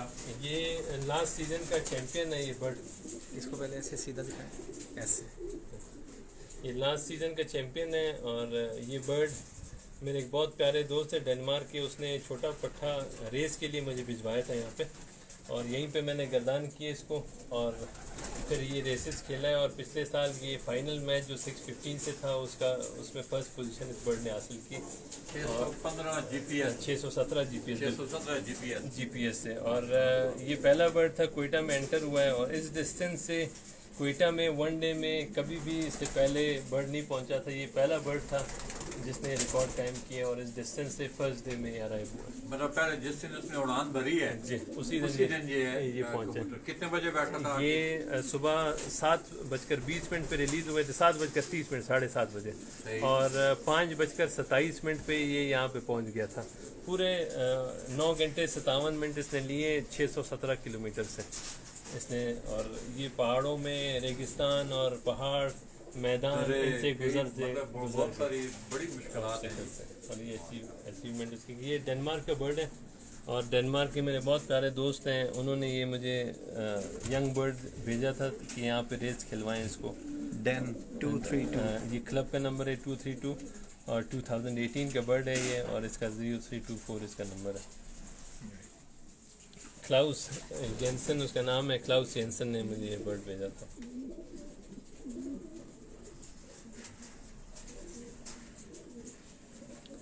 इसका विंग दिखाएं, इसका विंग दिखाएं जरा। ये दोस्तों आप लोगों की रहनुमाई के लिए ये चीजें होती हैं। अब देखें, इस परिंदे ने बाकायदा परफॉर्म किया हुआ है, ये रिजल्टेड परिंदा है, ये आपको जो दिखाया जा रहा है। आपकी रहनुमाई के लिए खुसूसन जो रेसिंग पिजन से शौक रखने वाले आजाद हैं, आप इनके परों की बनावट को देखें। आखिरी जो इनके जो पर होते हैं, 8वीं 9वीं 10वीं कड़ी जिसे हम कहते हैं, उन पे आप गौर करें, इनके कंधों पे, इनके जिस्म पे, ये एक बड़ी रहनुमाई होती है। खुसूसी तौर पे अक्सर आपने देखा होगा कि मैं आई फ्लाइंग पिजन के हवाले से जब भी मैं जहाँ जाता हूँ तो मेरी कोशिश ये होती है कि जिन परिंदों ने परफॉर्म किया होता है वो आपको दिखाएं। तो ये सैयद अहमद वली लॉफ्ट का उनकी छत पे ये परफॉर्म किया हुआ जो परिंदा है 617 GPS की रेस इसने रिकॉर्ड कायम किया है बलूचिस्तान में कि पहले दिन ही इसे जब 7:20 पे उड़ाया गया और ये पिछले टाइम असर के बाद जो है ये अपने घर अपनी डेस्टिनेशन पे आया।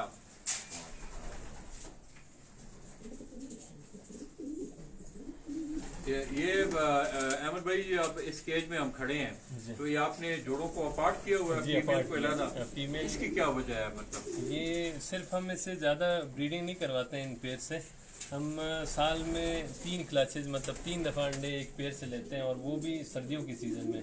मोल्टिंग के बाद अक्टूबर 15 को ये पेयर होंगे और 3 क्लासेस लेने के बाद मार्च में ये वापस सेपरेट हो जाते हैं। फिर इनको हम दोबारा ब्रीडिंग नहीं करवाते इस सीज़न में। इस सीज़न में ये ब्रेक होता है, ये मोल्टिंग करते हैं, क्रीज जिसे बोलते हैं, ये क्रीज करेंगे और रिलैक्स रहेंगे, अलग रहेंगे। अक्टूबर में जैसी क्रीज ख़त्म करने के बाद इसमें एक नई जान आ जाती है तो उस टाइम हम इनको पेयर करते हैं, दोबारा ब्रीडिंग करवाते हैं। और उस टाइम के बच्चे जो हैं वो काफ़ी स्ट्रॉन्ग भी होते हैं। हमारे यहाँ रिजल्ट भी अच्छा देते हैं, फिजिकली भी बड़े अच्छे होते हैं। इसके पंजे भी दिखाएं। ये मैं देख रहा हूँ कि अक्सर कबूतरों के जो पंजे हैं इनका जो आई फ्लाइंग के जिनमें उनमें मुख्तलिफ कलर आते हैं मगर ये जानवर बड़ा मतलब गाढ़ा जामनी कलर ज्यादा सुर्खियाई में होते हैं ये। तो इससे भी कोई असेसमेंट लेते हैं आप इस कलर से भी? पंजाब में अक्सर ये कहते हैं कि ये अपने असली ब्लड में है ये कबूतर आई फ्लाइंग पिजन वाले। ये थ्योरीज हैं, अगेन इस पे ज़्यादा मेरा यकीन इस वजह से नहीं जाता। अगर एक एग्जांपल मैं इस बर्ड की भी दे दूं आपको, थ्योरी के मुताबिक इसमें जो इसकी जो साख जिस तरह से बर्ड है इसमें थ्योरी के मुताबिक वो चीज़ें मौजूद शायद ना हो जो हम यहाँ पे एक्सपेक्ट करते हैं, पसंद करते हैं या लोग कहते हैं कि होनी चाहिए।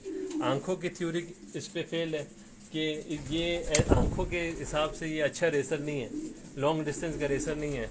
पंजों के हिसाब से ये नस्ल जो है इसकी जामनी नहीं है, इतने डार्क नहीं है पंजे, ये प्योर नस्ल में उस हिसाब थ्योरी के मुताबिक नहीं है। लेकिन मेरे लॉफ्ट में फिर भी ये फर्स्ट पोजीशन है, रिकॉर्ड होल्डर बर्ड है। तो इससे साबित ये होता है कि आप अगर ब्लड लाइन इसमें अच्छी है, ब्लड अच्छी है इसकी, और वहाँ पे डेनमार्क में खेले हुए बर्ड्स की ब्लड लाइन मैंने यहाँ पे मंगवाई है तो उसमें चांसेस होते हैं कि वो बर्ड मतलब यहाँ पे परफॉर्म करें। इस वजह से आप जो इम्पोर्ट करते हैं कबूतर, मैं ये समझा हूँ कि आपके रिजल्ट की वजह भी ये है कि आप जो कबूतर इंपोर्ट करते हैं वो वहाँ रिजल्टेड होते हैं बिल्कुल उड़े हुए होते हैं। रिजल्ट बेस्ड जो बर्ड्स हैं वो कभी उन लोगों ने कभी पेशी की, कभी आपको बताई ब्लड लाइन और कबूतर कभी ऐसा अच्छा भी हुआ है? इंसान जहाँ पे भी रहता है ना उसमें इस तरह के दोनों तरह के लोग होते हैं। मैंने भी बहुत सारे धोखे खाए हैं, बहुत सारी जगहों पे बर्ड दिखाए एक जाते हैं, भिजवाए एक जाते हैं, लेकिन आहिस्ता आहिस्ता हम सीख गए हैं, लोगों के साथ ताल्लुक थोड़ा सा बना है तो फिर हमें अच्छे बर्ड भी मिले हैं अल्हम्दुलिल्लाह।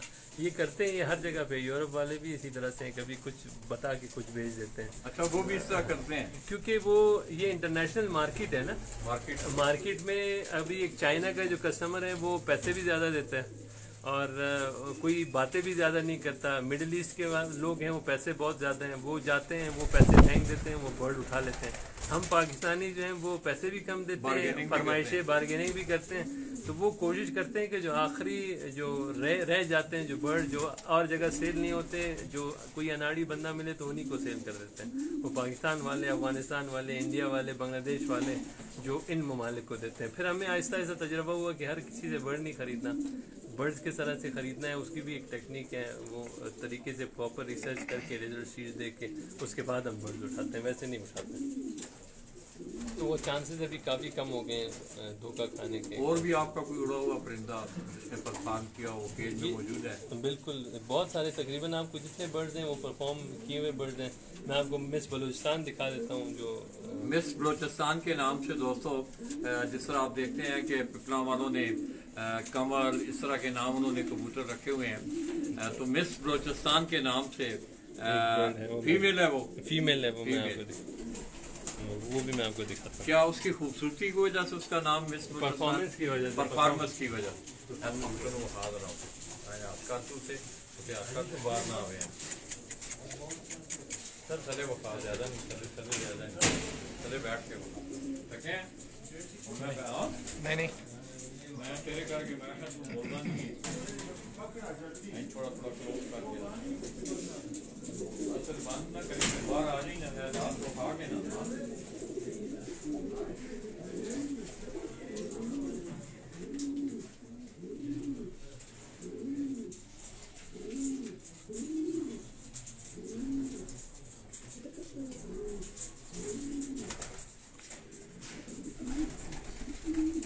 आप सब दोस्तों का बहुत बहुत शुक्रिया।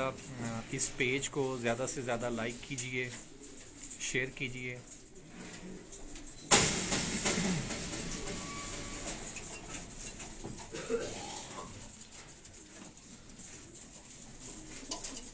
ये मिस बलूचिस्तान है लाला जी, और बलूचिस्तान की हिस्ट्री में इससे सक्सेसफुल रेसर अभी तक नहीं आया।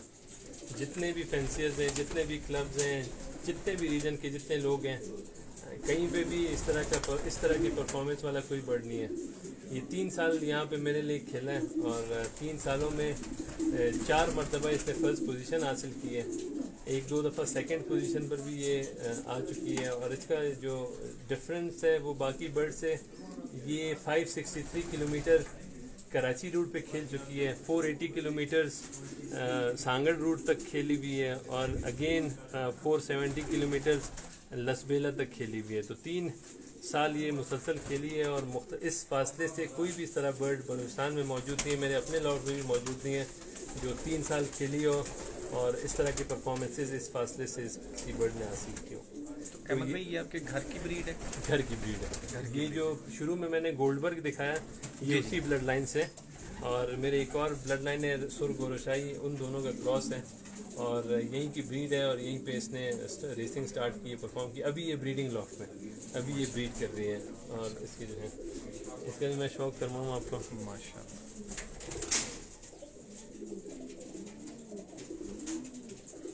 रिज़ल्ट वाइज इसका कंपैरिजन नहीं है, कोई भी बलूचिस्तान में इस तरह का रेसर अभी तक पैदा नहीं हुआ, मेरे अपने लॉट में भी नहीं। अहमद भाई, आपने इसको मिस बलूचिस्तान का कुछ लकब दिया या क्लब ने कुछ थोड़ा सा डिसाइड किया इस हवाले से? ये नाम इनके दवाकन हो जाते हैं कभी कभी, बस ये इसको जो मैंने देखा है तो बलूचिस्तान का बेस्ट रेसर है और खुद ही से जो है मिस बलूचिस्तान मिस है, चूँकि फीमेल है तो वो मिस बलूचिस्तान इसका नाम हमने रख दिया था। मैंने और खाजान ने हमने मिलकर ये नाम इसका रखे मिस बलूचिस्तान। ये साइज़ में आप देखें तो लाइट वेट, बिल्कुल छोटी सी बॉडी में बर्ड है, लेकिन इसमें घर की जो तलब है और घर के लिए जो विल पावर है ये अनबीटेबल है। ये पता नहीं कितने मराहल से इन 3 सालों में गुजर के हर दफ़ा, और इसकी खसूसियत है कि इस बर्ड ने रेसेस में एक दफ़ा भी रात बाहर नहीं गुजारी। फर्स्ट डे में ही अराइवल है, जितने रेसेस इसके हुए हैं ये बाहर नहीं रुकी, फर्स्ट डे में उधर। ये वाकई में काबिल तारीफ, माशाल्लाह।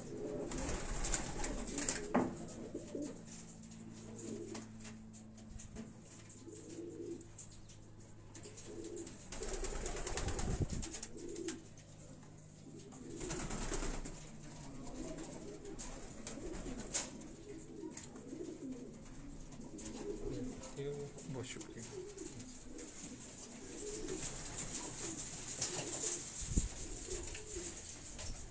चलो आ जाओ, इधर आ जाओ ना जी, बाहर आओ, बाहर आके ना जनरली जरा ये जो इंडियन वालों के केजेस है ना,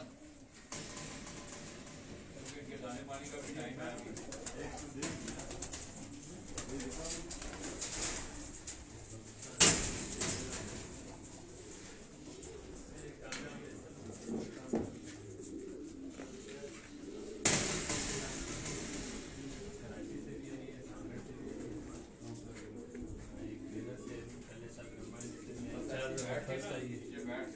जी, इसको छोटे साल में वर्कआउट भी भेज रहा था।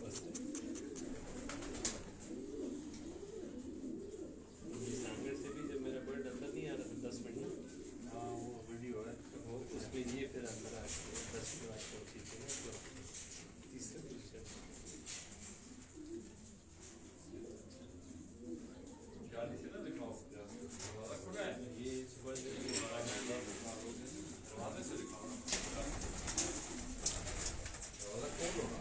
जी। ये फीमेल केज है। यंग बर्ड में वैसे ही यहाँ भी घूमते हैं, लेकिन क्योंकि वो जगह तोड़ दिया आ जाना तो इसमें बाहर नहीं निकाल। कोई बात।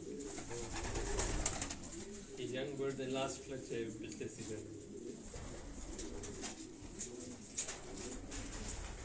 ये सारी अपने घर के ब्रीड के लिए बचे हैं सारे। ये मेरा फेवरेट है, ये जो डार्क है ऊपर बैठा हुआ, ये मेरे बलूचिस्तान का बच्चा है, बेटा है उसका, अभी इस साल मेरे चलेगा। ये बच्चे के ऊपर जो फर्स्ट के ऊपर डार्क सा बैठा हुआ, वो कोएसी ब्लड लाइन है, वो जिससे मर गया इसका भाई। ये शरबती, वो सुतक और एक मक्सी है छिड़ी वाला, वो बैठा पिछले साल एक थी, अभी मॉडल अच्छे था, मुकाबला सबके वगैरह। ये कोई थी सब यंग बर्ड है। चलो से आज इसको बंद कर दिया।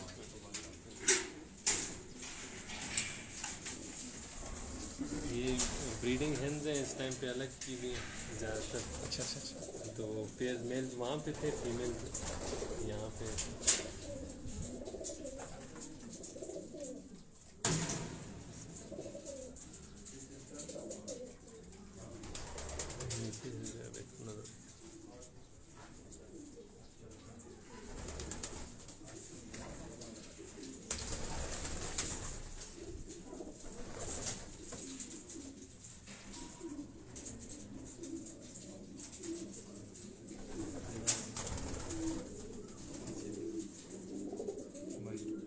वाइट।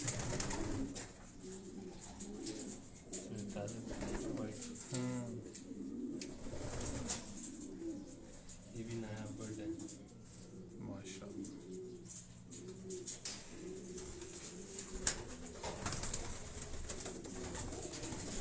ये बिल्कुल प्योर वाइट है। बिल्कुल सेम फैमिली है, लेकिन इसमें एक पट्टे आ गए, ये नया बर्ड एक निकले हैं। अच्छा। ये वाइट ब्लड लाइन के सारे वाइट, माशाल्लाह।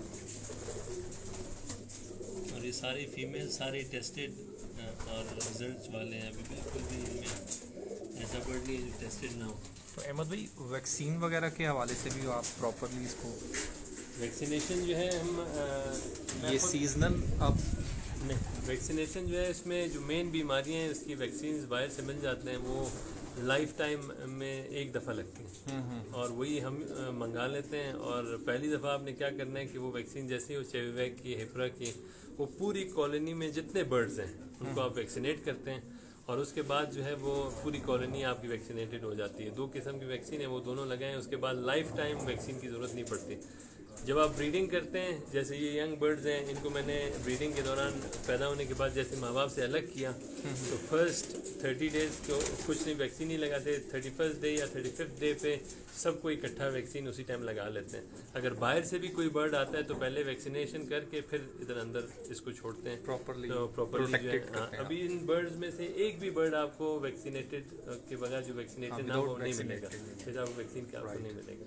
तो वो वैक्सीनेशन जो है हम यहाँ पे और भी वैक्सीन यूज़ करते हैं, अक्सर लोगों की प्रैक्टिस है, वो सही नहीं होते। वो हर महीने में वो वाइल में जो है खोल के पानी में डालते हैं, वो तरीक़ाकार नहीं। ये इसका प्रॉपर वैक्सीन मिलता है, वो लें, मंगाएं और लगाएं, आप हमेशा महफूज रहेंगे बीमारियों से, बीमारियाँ बिल्कुल नहीं आएंगी। ये वो बर्ड्स हैं जो मैंने बताया कि हम सीज़न के लिए रेडी कर रहे हैं इसको। हम पर खींचते हैं तो हम काटते हैं उनके पर। अभी इनमें से बर्ड्स हैं जो हम जिनके पर इस टाइम पे मैंने काटे हुए हैं। ये बर्ड मैं आपको दिखा देता हूँ, ये रेसिंग बर्ड है, ये मोल्टिंग ऑटोमेटिकली इस टाइम पे कर रहे हैं। बंद करना बंद सारे खाने का टाइम हो गया काफ़ी देर से।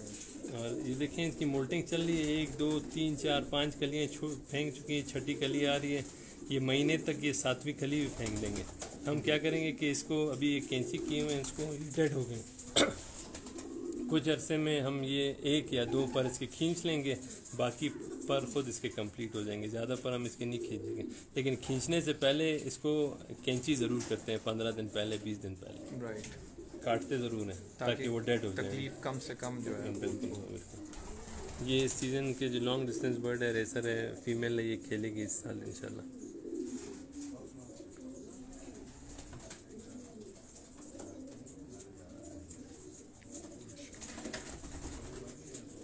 इसकी नोज़ से आपको सेहत का पता चलता है कि ये बिल्कुल प्योर वाइट है।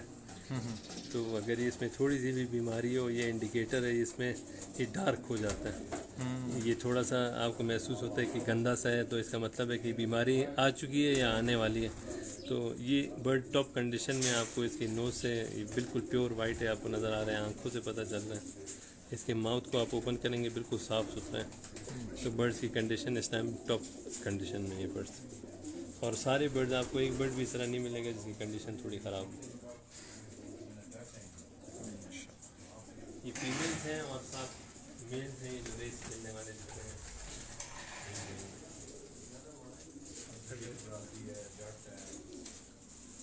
ये सारे मेल्स हैं, यही उड़ने वाले जो हैं। बस इनको वैसे दिखा देंगे, इनके खाने का टाइम है बेचारे को, ये भी लिखेंगे तो।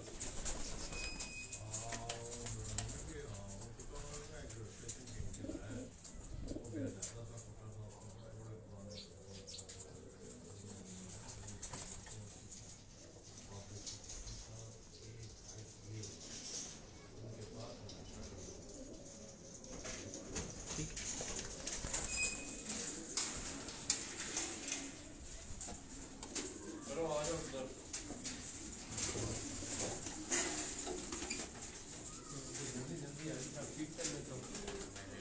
5 मिनट लगे। क्या 5 मिनट लगेंगे। क्या करना है? दे तुम ना जरा थोड़ा सा आप ऊपर खड़े हो गए ना, ये जरा खत्म कर लिया। तो दोस्तों, आपने Syed Ahmed Wali loft of Quetta racing pigeon के हवाला से मेरा ख्याल में मैंने गुजरात से जो बात की थी कि मेरे इस मजमून का ये जो चैप्टर था, आज अल्हम्दुलिल्लाह सुम्मा अल्हम्दुलिल्लाह वो मेरा चैप्टर भी आज वो कंप्लीट हुआ है। और मैं कहाँ तक इसमें मैं कामयाब हुआ हूँ, आप लोगों को रेसिंग पिजन के हवाले से आगाही देने के लिए बाल अब आपके कोर्ट में है।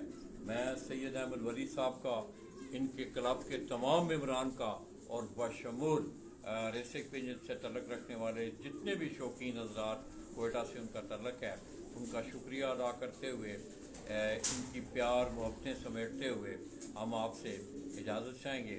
तो आखिर में अहमद वली भाई से फिर मेरी ये गुजारिश होगी कि 2 golden words for me, for शौक, यू कैन से, शौक के लिए कोई गोल्डन वर्ड जो हैं वो आप एक यादगार बना दें हमें। दो वर्ड्स तो बहुत कम है आपको डिफाइन करने के लिए। एक रिस्पेक्ट और शुक्रिया।